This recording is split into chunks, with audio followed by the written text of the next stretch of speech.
नमस्कार, स्वागत है आपका ग्राउंड रिपोर्ट में। मैं हूं अमृता राय। ग्राउंड रिपोर्ट में अक्सर हम आपको दिखाते हैं देश के दूर दराज के इलाकों की कहानियां जो अक्सर मीडिया की नज़रों से अछूती रहती हैं। और इस कड़ी में आज हम आपको दिखाएंगे हरियाणा में छात्राओं का आंदोलन और देश में सिजेरियन डिलीवरी के बढ़ते मामले। लेकिन सबसे पहले आज की सुर्खियां।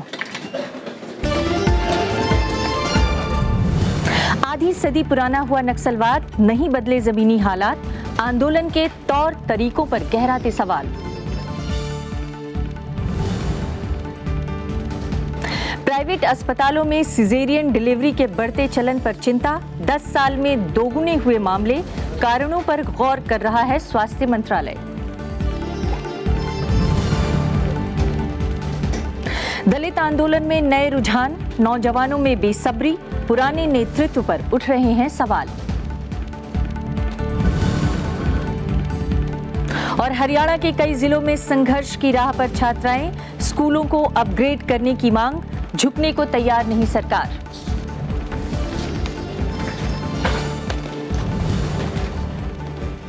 नक्सलवाड़ी आंदोलन के 50 साल पूरे हो चुके हैं। 1967 में हुए आंदोलन को हालांकि जल्द ही काबू पा लिया गया था, लेकिन आज भी कई बार जगह जगह उस आंदोलन की चिंगारियां देखने को मिल जाया करती हैं। आइए आपको दिखाते हैं नक्सलबाड़ी आंदोलन को वहां के लोग कैसे याद करते हैं। 50 साल पहले नक्सलबाड़ी चर्चा में आया जब यहां से कम्युनिस्ट आंदोलन की एक नई धारा निकली। 1967 में चारू मजूमदार और कानू सन्याल जैसे नेताओं की अगुवाई में किसान विद्रोह की शुरुआत हुई। इस घटना की गूंज दूर तक गई, लेकिन इस गांव के लोग आज मायूस नजर आते हैं। उनका कहना है कि 50 साल में यहाँ कुछ नहीं बदला। क्या करें, हम लोग का तो काम नहीं है ना। हम लोग अब तो अपना जो जमीन भी नहीं है, बागान नहीं कमाएंगे तो हम लोग तो कुछ उपाय नहीं है। बागान में तो हम लोग का काम करना ही पड़ेगा। और 132 रुपया में हम लोग का खाना पीना पढ़ाई लिखाई उसी में चलता है। 24 मई 1967 को किसानों से झड़प में सोनम वांगड़ी नाम के पुलिस इंस्पेक्टर की मौत हो गई। उसके बाद हुई पुलिस की कार्रवाई में 11 लोगों की जान चली गई। इस पुलिस कार्रवाई के खिलाफ लोग सड़कों पर उतर आए। देखते ही देखते ये आंदोलन एक बड़े विद्रोह में बदल गया। इस गांव में आज भी कई लोग उन दिनों को याद करते हैं। एक आदमी हमको बोला जो तुम्हारा माँ को गोली लगा है, वहाँ फोड़ा हुआ है, ठीक है। तो पीछे बैक साइड से किया, देखता है ठीक माँ गिर गया। तो वो आदमी बोला बहुत आदमी को लगा है, आप कौन खोज कहाँ किया है। कितना लोग मर गया था उसमें, कितने लोग इंजर्ड हुए थे? 8 महिला, 2 बच्चा, 6 मास का बच्चा और 1 युवक लड़का 25 वर्ष का, 25 ना 18 बच्चा ऐसा होगा, 11 आदमी। आंदोलन के नेताओं ने इसके लिए मजदूरों और किसानों की दुर्दशा को जिम्मेदार ठहराया, लेकिन अब कम्युनिस्ट नेता उस दौरान अपनाए गए तरीकों से असहमति जताते हैं। आप लोगों को मालूम है कि हम लोग चारू मजूमदार का और माओवादी का लाइन समर्थन नहीं करते हैं कि व्यक्ति हत्या लाइन को, हाँ नक्सलबाड़ी आंदोलन का टाइम किया था, लेकिन इस बात को हम लोग समर्थन नहीं करते हैं। नक्सलबाड़ी आंदोलन के दौरान हुई हिंसा को याद करके आज भी लोग सिहर उठते हैं। गलत रणनीति और आपसी अंतर विरोधों के कारण ये आंदोलन नाकाम रखा, लेकिन आज़ाद भारत के इतिहास में ये एक ऐसा पन्ना है जिसे लंबे समय तक भुलाया नहीं जा सकता। पश्चिम बंगाल के नक्सलबाड़ी से ग्राउंड रिपोर्ट, राज्यसभा टीवी।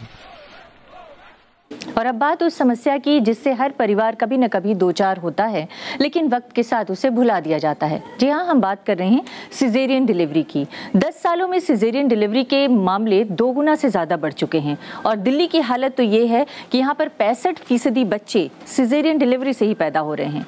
आइए देखते हैं हमारी संवाददाता अनु दीवान की पड़ताल करती हुई एक खास रिपोर्ट। दिल्ली के अस्पताल में बबीता ने बच्चे को जन्म दिया। ये बच्चा सर्जरी से हुआ। समस्या थी लेबर पेन नहीं होना, तो डॉक्टरों ने सर्जरी का तरीका अपनाया, मगर सिजेरियन प्रसव के बाद बबीता की परेशानी और बढ़ गई और उसे 15 दिन अस्पताल में बिताने पड़े। प्रॉब्लम यही है कि सिजेरियन के बाद उठने बैठने में दिक्कत है और जो पेन देते हैं, जो जिससे पैर सुन्न हो जाते हैं, लेकिन उसका जो असर ख़त्म हो जाता है उसके बाद बहुत दर्द होता है। बबीता ने तो मजबूरी में सर्जरी का रास्ता अपनाया, लेकिन कई महिलाओं के लिए सर्जरी से बच्चा पैदा करने की दूसरी भी वजहें होती हैं। शिल्पी उन्हीं में से एक है। वैसे तो मेरी ड्यू डेट आ रही थी, बट हमारी फैमिली में थोड़ा सा वो था, because my mother in law wanted कि हम एक पंडित जी को वो कंसल्ट, वो बहुत मानती हैं, तो शी वांटेड कि एक बार उनको कंसल्ट करें। तो अकॉर्डिंग टू दैट पंडित जी उन्होंने एक डेट निकाली, तो थोड़ा क्योंकि वो ड्यू डेट के आसपास था, सो आई रिक्वेस्टेड माय गायनोकोलॉजिस्ट कि अगर वो उस डेट पे अगर कर पाए, बिकॉज डिलीवरी सेम डेट पे करना is like not, it can not be possible, कई बार आगे पीछे भी हो जाता है। तो इससे आई रिक्वेस्टेड कि आप सिजेरियन ही कर दीजिए, बिकॉज मेरे को वही डेट चाहिए थी। 2009 में तहलका मच गया था, एक सोलर एक्लिप्स होने वाला था इंडिया में। हमें इतनी रिक्वेस्ट आई कि जैसे हम पेशेंट को समझाते हैं, वो हमें आके समझा रहे हैं कि डॉक्टर साहब हमारे बच्चे का भविष्य खराब हो जाएगा, आप एक्लिप्स में उसको पैदा नहीं होने दीजिए। अब आप बताइए कि ऐसे कोई पेशेंट आपको बोले तो इसमें क्या जवाब देना। इसकी कोई सरकार की गाइडलाइन है ना हमारी प्रोफेशनल सोसाइटी की गाइडलाइन है। दिल्ली के प्राइवेट अस्पतालों में सिजेरियन डिलीवरी के मामले तेजी से बढ़े हैं। आरटीआई से मिली जानकारी के मुताबिक साल 2012 से 2015 के बीच राजधानी के निजी अस्पतालों में 65% डिलीवरी सर्जरी के जरिए हुई, जबकि सरकारी अस्पतालों में यह आंकड़ा 20% है। अप्रैल 2012 से मार्च 2015 के बीच दिल्ली के 47 प्राइवेट अस्पतालों में 45,064 डिलीवरी हुई हैं। इनमें 29,535 सिजेरियन थी, जबकि नॉर्मल डिलीवरी की संख्या सिर्फ 15,529 थी। इसके उलट दिल्ली के 22 सरकारी अस्पतालों में 3,14,738 डिलीवरी हुई हैं, जिसमें सिजेरियन की संख्या 64,909 और नॉर्मल की संख्या 2,49,829 थी। निजी अस्पतालों पर पैसा कमाने के लिए ज़रूरत नहीं होने पर भी सिजेरियन का दबाव बनाने के आरोप लगते रहे हैं, जबकि डॉक्टर का कहना है कि लोगों की बदलती जीवन शैली से सिजेरियन मामलों की संख्या में इजाफा हो रहा है। सबको पता है डायबिटीज़ इंडिया में इतना ज़्यादा कॉमन है, हाइपोथायराइड बहुत कॉमन। तो जब ये सारी प्रॉब्लम्स मिलती हैं कुछ माँ में और कुछ बच्चे में, तो इन सब के कारण सिजेरियन का रेट बढ़ गया है। एक और बात है, वो ये है कि ज़्यादा से ज़्यादा पेशेंट्स प्राइवेट में भी जाना पसंद करते 1-to-1 केयर के कारण। ये सूरत सिर्फ दिल्ली की नहीं है, देश के दूसरे राज्यों में भी ऐसे मामलों में तेज़ी से बढ़ोतरी हुई है। एक तरफ अस्पताल अपने व्यवसाय को बढ़ाने के लिए सी सेक्शन सर्जरी कर रहे हैं, तो दूसरी तरफ मरीज भी इससे परहेज नहीं कर रहे, दर्द से बचने के लिए इसका सहारा ले रहे हैं। अब ऐसे में सरकार को कोई गाइडलाइंस या फिर नियम कानून बनाने की ज़रूरत है, जिसमें सबकी जवाबदेही शामिल हो और सरकार खुद आंकलन कर सके कि आखिर इन बढ़ते आंकड़ों के पीछे असल वजह क्या है। दिल्ली से ग्राउंड रिपोर्ट के लिए अनु दीवान, राज्यसभा टीवी। और सिजेरियन डिलीवरी के ये जो बढ़ते मामले हैं, इस पर बातचीत करने के लिए अनु दीवान हमारे संवाददाता इस वक्त हमारे साथ हैं। अनु, आपने दिल्ली के तमाम अस्पतालों का दौरा किया, वहाँ पर लोगों से बातचीत की, यहाँ तक कि डॉक्टर्स से भी बातचीत की। मैं ये जानना चाहती हूँ कि जो दलीलें दी जा रही हैं डॉक्टर्स की तरफ से, क्या वो सही हैं या जो पेशेंट्स कहते हैं उसमें कुछ और बातें, कुछ और हकीकत आपको देखने को मिली है? आपका अनुभव क्या रहा इस स्टोरी को करते हुए? बिल्कुल अमृता, जिस तरह से दलीलें दी जाती हैं, डॉक्टर्स अपनी दलीलें देते हैं, तो पेशेंट्स के पास अपने कई कारण होते हैं, लेकिन कई दलीलें जो हमने पेशेंट्स की सुनी वो बताते हैं कि जब एकदम वो लेबर रूम में जाते हैं तो डॉक्टर उनको एक आखिरी ऑप्शन देते हैं कि हमारे पास आखिरी ऑप्शन बचा है सिजेरियन डिलीवरी का।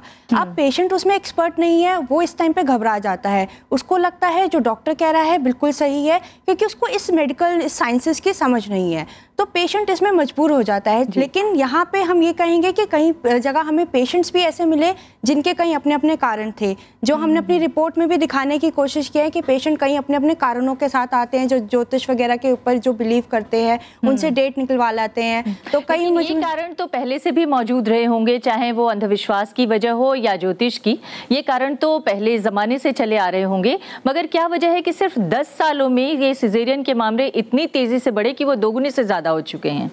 अमृता, इस बारे में जब हमने डॉक्टर से बात की तो उन्होंने हमें एक कारण बताया कि जब आप बड़ी उम्र में शादी करते हैं तो कई चीज़ें चेंज होती हैं, नॉर्मल का ऑप्शन बहुत कम रह जाता है, लेकिन यही चीज़ जब हम पेशेंट से पूछते हैं तो वो भी कहते हैं कि हाँ हम करते हैं, तो लेकिन ये अपनी किसी की मजबूरी नहीं होती है, जब सही समय होता है तब होता है। लेकिन अमृता, एक चीज़ यहाँ पर डॉक्टर्स ने और भी समझाने की कोशिश की, जो हमने अपनी रिपोर्ट में भी दिखाया है कि जैसे तेलंगाना जैसे इलाके में 58% है, तो उत्तर प्रदेश जैसे इलाके में 9.4% है सिजेरियन के मामले, उसमें इतना अंतर क्यों है, हमने वो भी समझने की कोशिश की।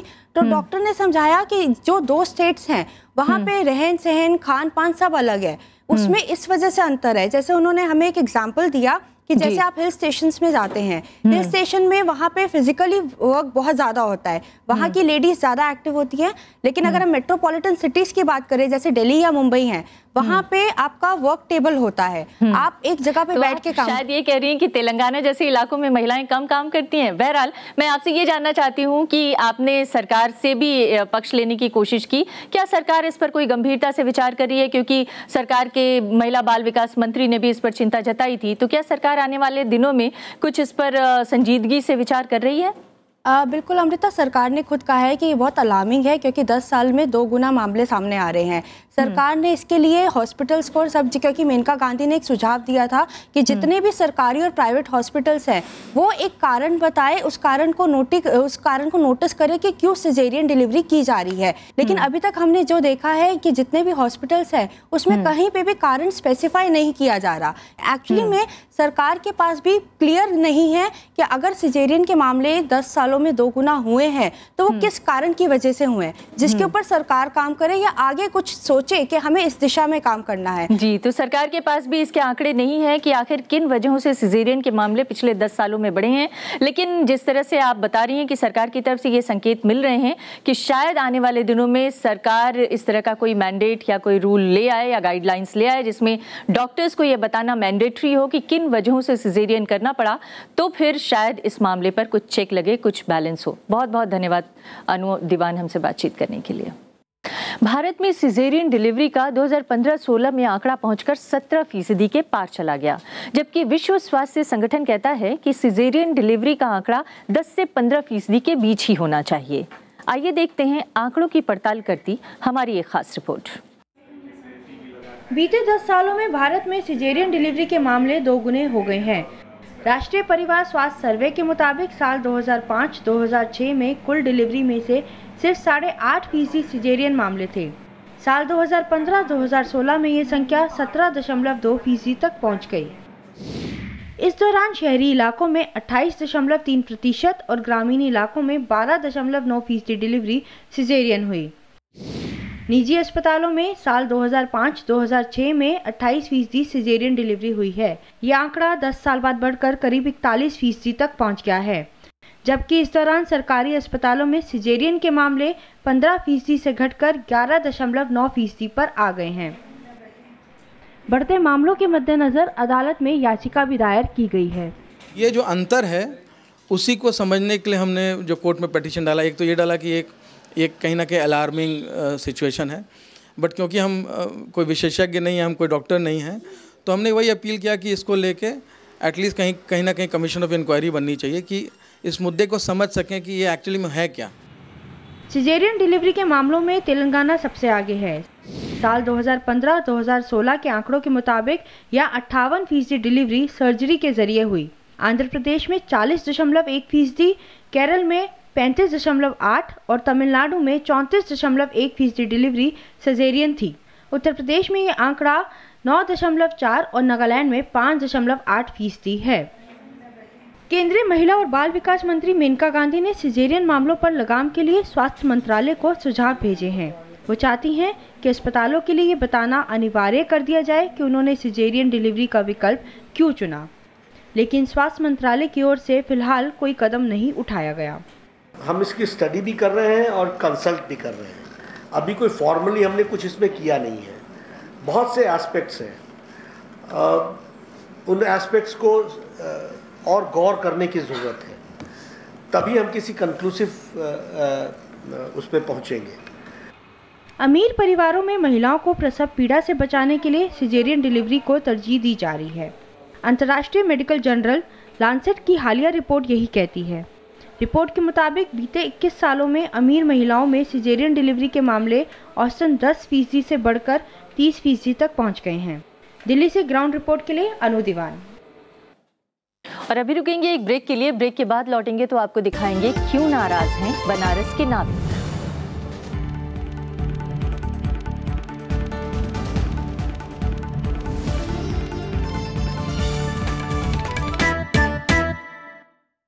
बनारस के नाविक नाराज हैं। उनकी नाराजगी प्रशासन के उस फैसले से है जिसमें गंगा आरती देखने के लिए जेटी की व्यवस्था की गई है। बनारस के नाविकों का कहना है कि जेटी लगाने की वजह से उनकी रोजी रोटी पर संकट आ खड़ा हुआ है। गंगा किनारे खड़ी ये नौकाएं बनारस के हजारों नाविकों की रोजी रोटी का जरिया हैं, लेकिन अब इन नावों की तरह नाविकों की जिंदगी भी हिचकोले खाने लगी है। हर साल बाढ़ के सीजन में गंगा में नावों का चलना 3 महीनों के लिए बंद कर दिया जाता है, तो नाविकों की आस उसके पहले के 3 महीनों पर टिकी रहती है। लेकिन इस बार समय से पहले ही घाटों पर जेटी यानी अस्थायी पुल लगा दिए गए हैं। इससे नाविकों की मुश्किलें बढ़ गई हैं। जेटी लगाने से हम लोग की नावें किनारे नहीं लगेंगी, जो नाव हमारी बत्ती है वहाँ नाव नहीं बन पाएगी, तो हम लोग जब नाव नहीं बन पाएंगे तो सवारी कहाँ से ले जाएंगे।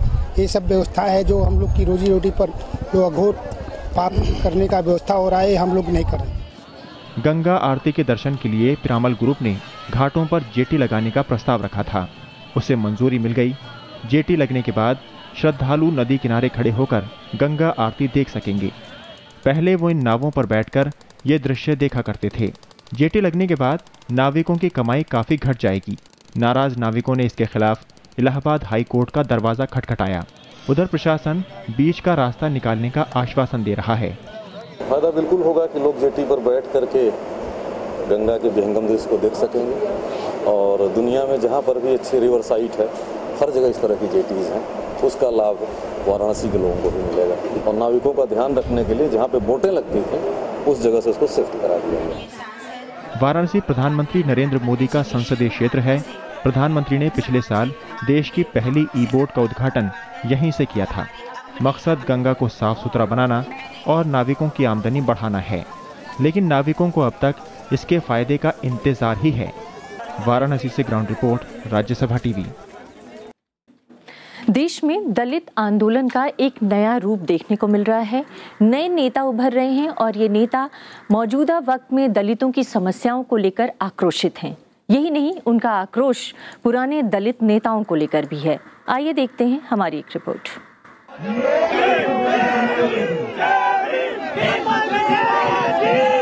दिल्ली के जंतर मंतर पर दलित आक्रोश का नजारा। बगाना के जो 5 साल से लोग घर से बेघर हैं, सहारनपुर के लोगों को जला दिया गया। उससे पहले मिर्जपुर के लोग 8 साल से बस्ती को पूरी को जला के वो हिसार में बैठे हैं। ये लड़ाई जो है वो दलितों की नहीं है, अस्तित्व की लड़ाई है, हमारे अस्तित्व और ये हमारे भगवान बाबा साहब की लड़ाई है। दलित समुदायों में ये एहसास गहरा रहा है कि सियासत में कामयाब हुए उनके नेता आम दलितों की जद्दोजहद से कट गए हैं। ज्यादतियों के शिकार लोगों के साथ वो खड़े नहीं होते, तो अब पीड़ितों को खुद आगे बढ़कर अपनी लड़ाई संभालनी पड़ रही है।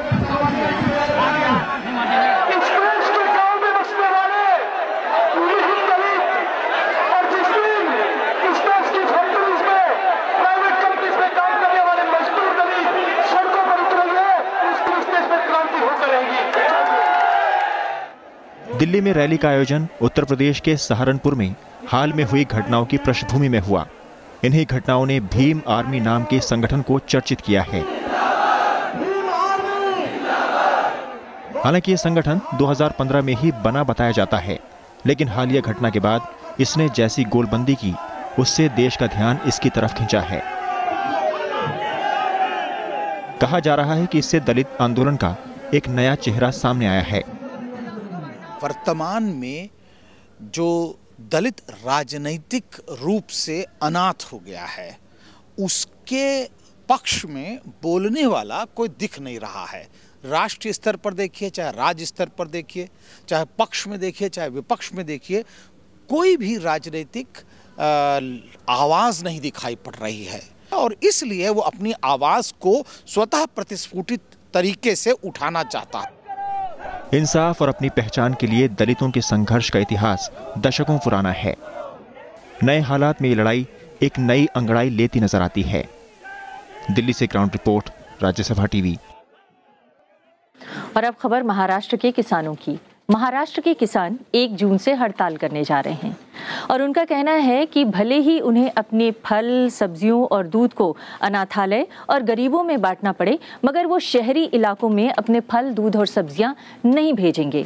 सरकार के हाल के प्रयासों से भी उन्हें नाराजगी है।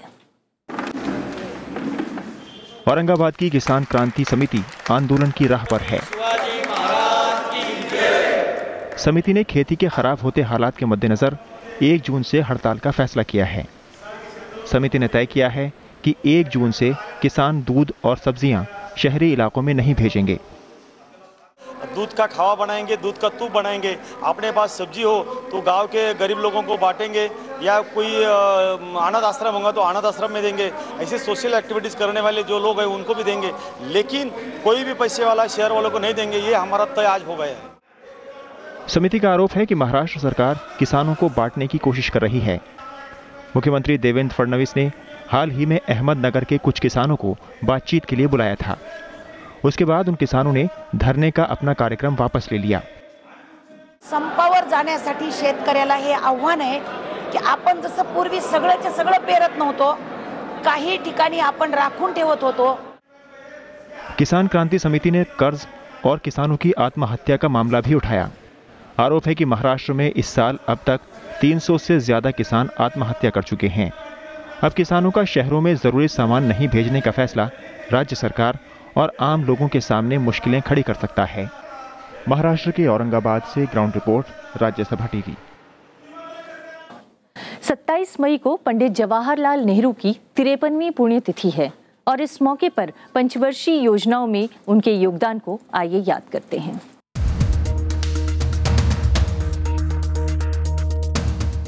आजादी के बाद भारत ने विकास के समाजवादी मॉडल को अपनाया। उसके सूत्रधार प्रथम प्रधानमंत्री जवाहरलाल नेहरू थे, तो उसका खाका प्रोफेसर प्रशांत चंद्र महालनोबिस ने तैयार किया। पंचवर्षीय योजनाएं इस मॉडल की खास पहचान थीं।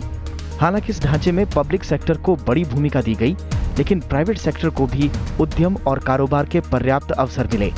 लंबे औपनिवेशिक शोषण से जर्जर भारत इस रास्ते पर चलते हुए सबसे तेजी से आगे बढ़ने वाले विकासशील देशों में शुमार हो सका। आजाद भारत के इतिहास में नेहरू महालनोबिस मॉडल का योगदान अप्रतिम है। हरियाणा में एक अभिनव नज़ारा देखने को मिला है। यहाँ देहाती इलाकों में स्कूली छात्राओं ने आंदोलन की राह पकड़ी है और देखते ही देखते इनका आंदोलन 6 से ज़्यादा जिलों में फैल चुका है। इनकी मांग है कि उनके इलाकों में 12वीं तक स्कूल खोला जाए। हालांकि शुरुआती तौर पर सरकार ने इनके प्रति समर्थन जताया, लेकिन अब कड़ा रुख अख्तियार कर लिया है।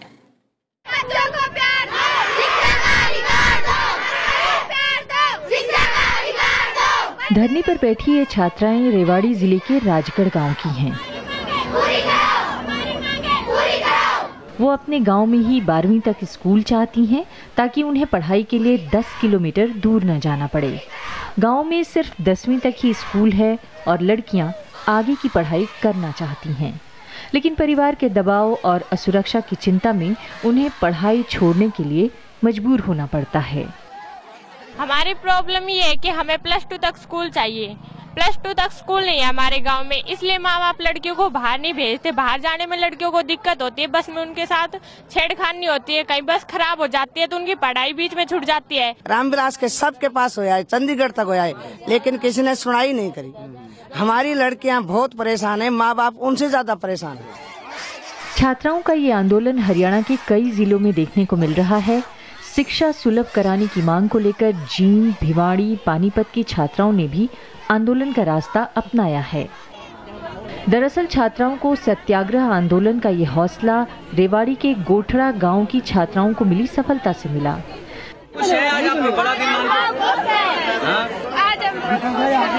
10 मई से आंदोलन कर यहाँ की छात्राओं ने सरकार को झुकने के लिए मजबूर कर दिया। School upgradation it is a process, उसमें नॉर्म्स, हालांकि अभी भी 83 लड़कियां हैं वो, पर वहाँ की पंचायत ने आश्वस्त किया है कि हम 150 करेंगे और हमने उस स्कूल को अपग्रेड कर दिया। शिक्षा का अधिकार कानून लागू होने के बाद स्कूली शिक्षा की दिशा में काफी काम हुए। लड़कियां भी पहले की तुलना में ज्यादा स्कूल जाने लगीं। लेकिन सरकार को अब ये भी सुनिश्चित करना होगा कि सिर्फ स्कूल ही अपग्रेड ना हो, बल्कि वहां पर शिक्षकों की कमी भी दूर की जाए और पढ़ाई की गुणवत्ता भी बेहतर हो। हरियाणा के रेवाड़ी और गुरुग्राम से ground report, Rajya Sabha TV. Ground report के इस एपिसोड में फिलहाल इतना ही। अगले हफ्ते हम आपको लेकर आएंगे देश के दूसरे हिस्सों से कुछ और कहानियां। फिलहाल के लिए इजाजत, नमस्कार।